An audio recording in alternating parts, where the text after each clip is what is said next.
ইসরায়েলের রাজধানীসহ বেশ কিছু অঞ্চলে প্রায় ১৬০টি ক্ষেপণাস্ত্র নিক্ষেপ করেছে লেবাননের প্রতিরোধ যোদ্ধা বাহিনী হিজবুল্লাহ। এক বিবৃতিতে এই তথ্য নিশ্চিত করেছে দখলদার ইসরায়েলি সেনাবাহিনী। একই সঙ্গে হিজবুল্লাহ দাবি করেছে তারা ইসরায়েলের তেল আবিব ও দক্ষিণাঞ্চল লক্ষ্য করে হামলা চালিয়েছে।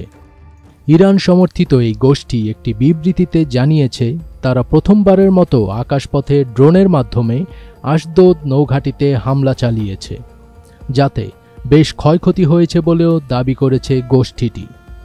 পরে তারা আরও দাবি করে উন্নত ক্ষেপণাস্ত্র ও আক্রমণকারী ড্রোনের ঝাঁক ছুড়ে তারা তেল আবিবে একটি সামরিক লক্ষ্যবস্তু এবং শহরের উপকণ্ঠে গ্লিলোড সামরিক গোয়েন্দা ঘাঁটির ওপরও হামলা চালিয়েছে।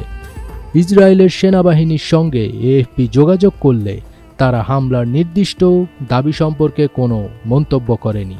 তবে তারা জানিয়েছে মধ্য ও উত্তর ইসরায়েলের বিভিন্ন স্থানে বিমান হামলার সাইরেন বেজেছে। তেল আবিবের উপকণ্ঠও এতে অন্তর্ভুক্ত ছিল। এছাড়া কিছু ক্ষেপণাস্ত্র ভূপাতিত করা হয়েছে উল্লেখ করে তারা জানান হিজবুল্লাহ লেবানন থেকে ইসরায়েলে প্রায় ১৬০টি ক্ষেপণাস্ত্র নিক্ষেপ করেছে। এদিকে চিকিৎসা সংস্থাগুলো জানিয়েছে হামলার কারণে অন্তত ১১ জন আহত হয়েছে।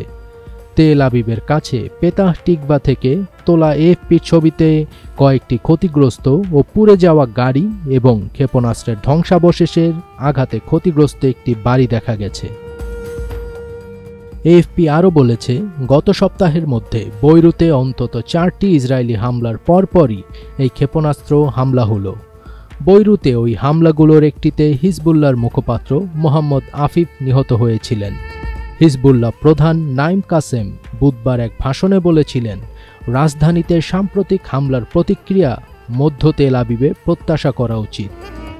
অন্যদিকে লেবাননের সেনাবাহিনী রবিবার এক সেনা নিহত এবং ১৮ জন আহত হওয়ার কথা জানিয়েছে। আম্বিয়া সেনাকেন্দ্রকে লক্ষ্য করে ইসরায়েলের চালানো হামলায় তারা হতাহত হয়েছেন। যদিও লেবাননের সেনাবাহিনী ইসরায়েল ও হিজবুল্লাহর মধ্যে যুদ্ধের অংশ নয়, তবুও গত ২ মাসে ইসরায়েলি হামলায় ১৯ জন লেবানিজ সেনা নিহত হয়েছেন বলে সংশ্লিষ্ট কর্তৃপক্ষ নিশ্চিত করেছে। এর আগে ফিলিস্তিনি সশস্ত্র গোষ্ঠী হামাসকে সমর্থনে হিজবুল্লাহ প্রায় ১ বছর ধরে ইসরায়েলের সঙ্গে সীমিত সংঘর্ষে লিপ্ত ছিল।